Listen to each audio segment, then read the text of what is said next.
Halo, perkenalkan saya Aprilia dari kelas MJ223. Video ini dibuat untuk memenuhi ujian akhir semester mata kuliah Estetika Humanisme.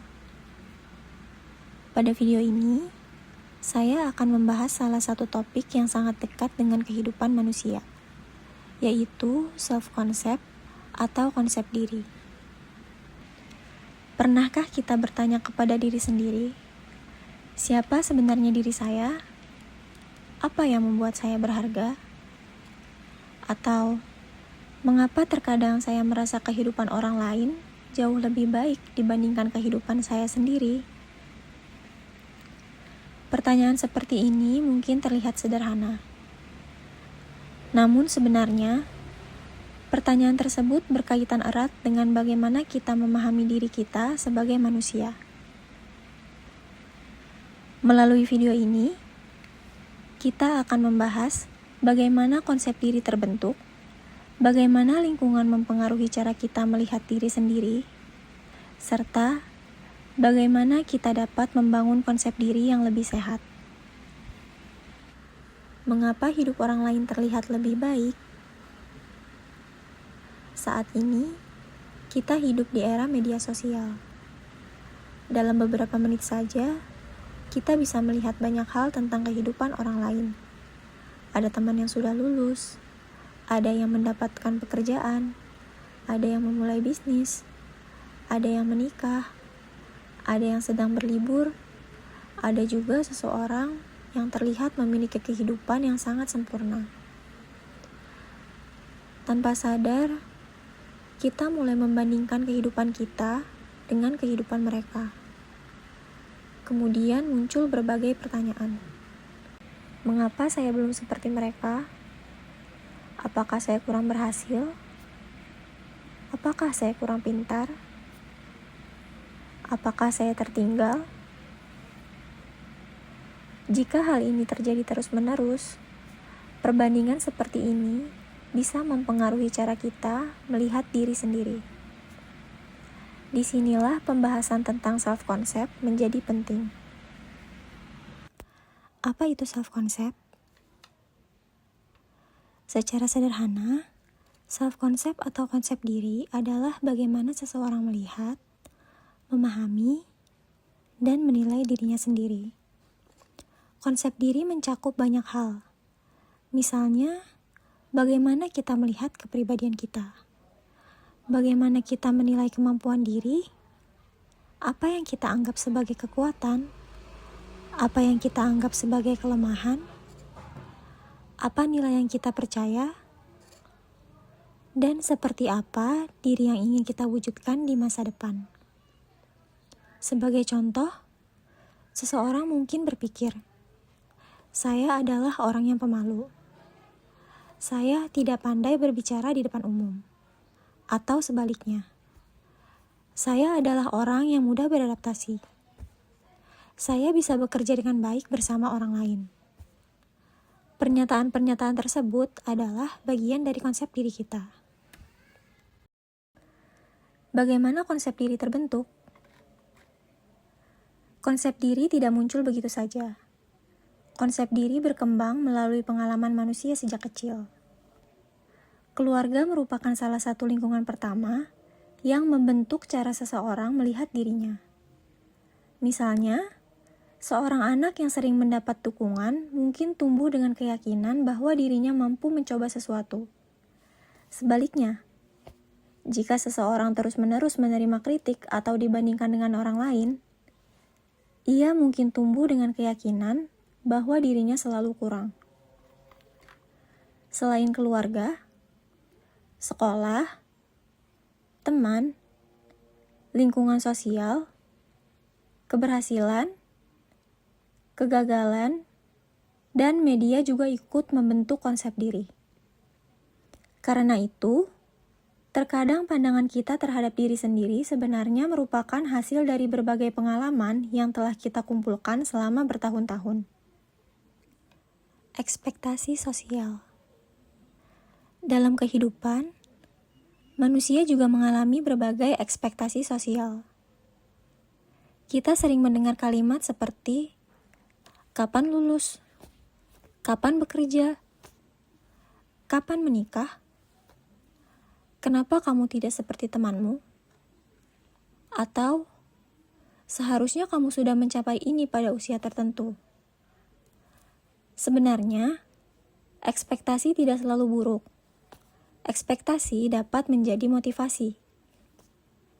Tetapi, masalah muncul ketika kita mulai menentukan seluruh nilai diri berdasarkan kemampuan memenuhi harapan orang lain. Kita akhirnya menjalani hidup bukan karena benar-benar menginginkannya, tetapi karena takut dianggap gagal. Ketika hal tersebut terjadi, kita bisa kehilangan pemahaman mengenai apa yang sebenarnya penting bagi diri kita sendiri. Kegagalan bukan identitas. Salah satu pengalaman yang paling kuat mempengaruhi konsep diri adalah kegagalan. Ketika mengalami kegagalan, kita terkadang mencampurkan antara sebuah peristiwa dan identitas diri. Misalnya, saya gagal dalam ujian. Kemudian perlahan berubah menjadi saya bodoh. Atau, saya tidak diterima kerja dalam sebuah pekerjaan. Kemudian berubah menjadi saya tidak memiliki kemampuan. Padahal keduanya berbeda. Mengalami kegagalan tidak berarti kita adalah manusia gagal. Kegagalan merupakan sebuah pengalaman. Dari pengalaman tersebut, kita dapat belajar, mengevaluasi diri, dan menentukan langkah selanjutnya. Karena itu, penting untuk memisahkan antara sesuatu yang terjadi kepada kita dengan siapa sebenarnya diri kita. Self-concept dan psikologi humanistik. Pembahasan mengenai konsep diri sangat berkaitan dengan pendekatan psikologi humanistik. Psikologi humanistik menempatkan manusia sebagai individu yang memiliki nilai, kebebasan, kesadaran, pengalaman pribadi, dan potensi untuk berkembang. Pendekatan ini tidak hanya melihat manusia berdasarkan kekurangan atau masalahnya. Manusia dipandang sebagai individu yang mampu menentukan pilihan dan mengembangkan dirinya. Salah satu tokoh penting dalam psikologi humanistik adalah Carl Rogers. Rogers menekankan pentingnya cara seseorang memahami dirinya sendiri. Menurut pendekatan humanistik, perkembangan manusia akan lebih sehat ketika seseorang mampu menerima dirinya secara lebih autentik. Artinya, manusia dapat memahami bahwa dirinya memiliki kelebihan sekaligus kekurangan. Penerimaan diri bukan berarti kita menyerah dan berhenti berkembang. Justru dengan menerima diri secara jujur, kita memiliki dasar yang lebih sehat untuk melakukan perubahan. Real self dan ideal self. Dalam pembahasan Carl Rogers, kita dapat memahami adanya hubungan antara real self dan ideal self. Real self adalah bagaimana kondisi dan pengalaman diri kita saat ini. Sedangkan ideal self adalah gambaran mengenai seperti apa diri yang ingin kita capai. Misalnya, saat ini seseorang mungkin masih merasa gugup ketika berbicara di depan umum. Namun ideal self-nya adalah menjadi seseorang yang percaya diri dan mampu berkomunikasi dengan baik. Memiliki ideal self merupakan sesuatu yang wajar. Ideal self dapat memberikan arah bagi perkembangan kita. Tetapi masalah dapat muncul ketika standar diri ideal menjadi terlalu tinggi atau tidak realistis. Kita kemudian terus merasa bahwa diri kita tidak pernah cukup baik. Aku memahami diriku saat ini sambil tetap bertumbuh. Carl Rogers juga membahas konsep yang disebut kongruens atau keselarasan. Secara sederhana, kongruens adalah kondisi ketika cara kita memahami diri cukup sesuai dengan pengalaman nyata yang kita jalani. Kita tidak harus berpura-pura menjadi seseorang yang bukan diri kita.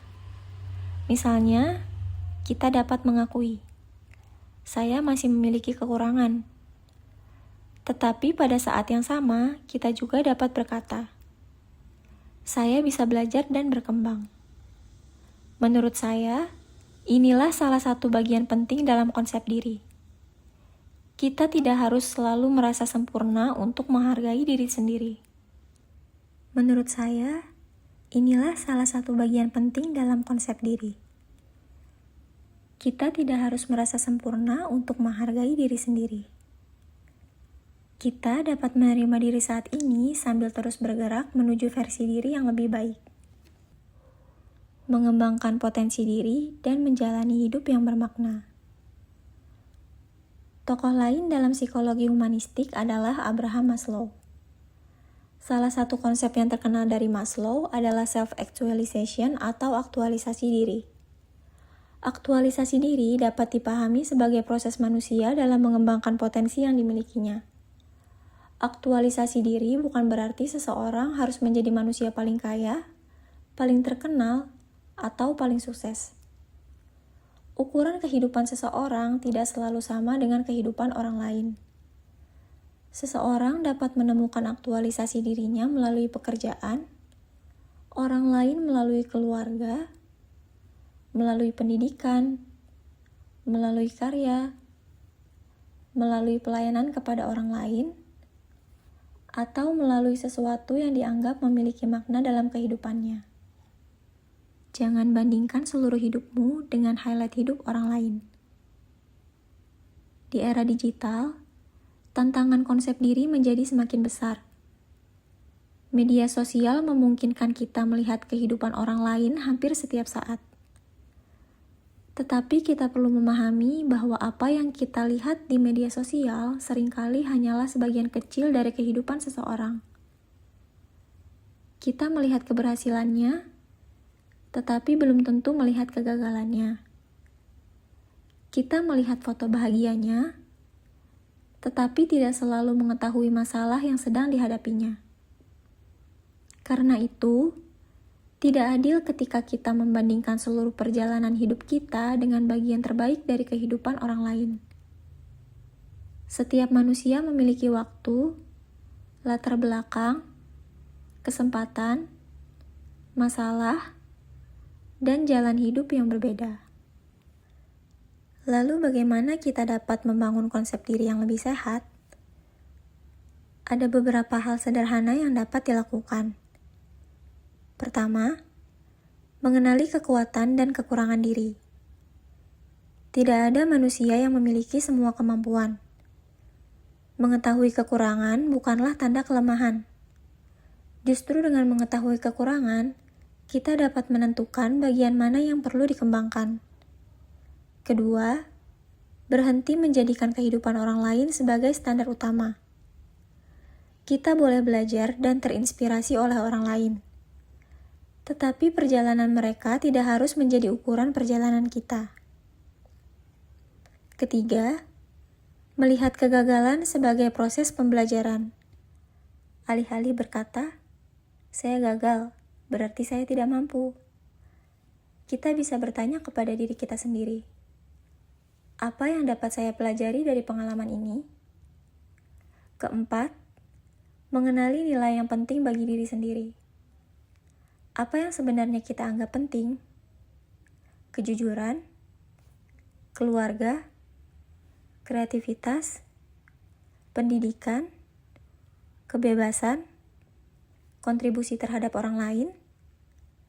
Nilai tersebut dapat menjadi dasar ketika kita membuat keputusan. Dan kelima, memberikan ruang bagi diri untuk berkembang. Kita tidak harus mengetahui seluruh jawaban mengenai kehidupan sekarang juga. Manusia terus belajar dan berubah. Mungkin salah satu cara sederhana untuk memahami konsep diri adalah menyediakan waktu untuk melakukan refleksi. Kita dapat bertanya kepada diri sendiri, apa yang sebenarnya penting bagi saya? Apa yang membuat saya merasa bermakna? Apa kekuatan yang saya miliki? Apa kekurangan yang masih perlu saya kembangkan? Dan manusia seperti apa yang ingin saya menjadi? Kita mungkin tidak langsung menemukan seluruh jawabannya, dan itu tidak masalah. Karena mengenal diri bukan sebuah proses yang selesai dalam satu hari. Mengenal diri adalah perjalanan yang berlangsung sepanjang kehidupan. Kamu tidak harus menjadi orang lain untuk menjadi seseorang yang berharga. Dari pembahasan ini, ada satu nilai yang ingin saya sampaikan. Nilai manusia tidak hanya ditentukan oleh pencapaian, penampilan, kegagalan, pekerjaan, maupun penilaian orang lain. Setiap manusia memiliki nilai. Setiap manusia memiliki pengalaman. Setiap manusia memiliki kelebihan dan kekurangan. Dan setiap manusia memiliki kesempatan untuk bertumbuh. Menerima diri bukan berarti berhenti memperbaiki diri. Sebaliknya, penerimaan diri membuat kita dapat berkembang tanpa terus-menerus membenci diri sendiri. Mungkin kita belum menjadi pribadi yang ingin kita capai, tetapi itu bukan berarti kita tidak berharga. Kita sedang berada dalam proses, dan setiap proses manusia memiliki waktunya masing-masing. Apakah hari ini aku lebih mengenal diriku dibandingkan kemarin? Pada akhirnya, mungkin pertanyaan paling penting bukanlah apakah saya sudah lebih baik daripada orang lain, melainkan apakah hari ini saya sedikit lebih mengenal diri saya dibandingkan kemarin? Karena mengenal diri bukan tentang menjadi sempurna. Mengenal diri adalah tentang memahami siapa kita, menerima kenyataan tentang diri kita, dan tetap memiliki keberanian untuk berkembang. Semoga melalui pembahasan mengenai self-concept ini, kita dapat belajar melihat diri sendiri dengan lebih manusiawi. Bukan hanya melalui kekurangan, bukan hanya melalui pencapaian, tetapi sebagai manusia yang memiliki nilai, potensi, dan perjalanan hidupnya sendiri. Saya Aprilia, terima kasih telah menyaksikan video ini.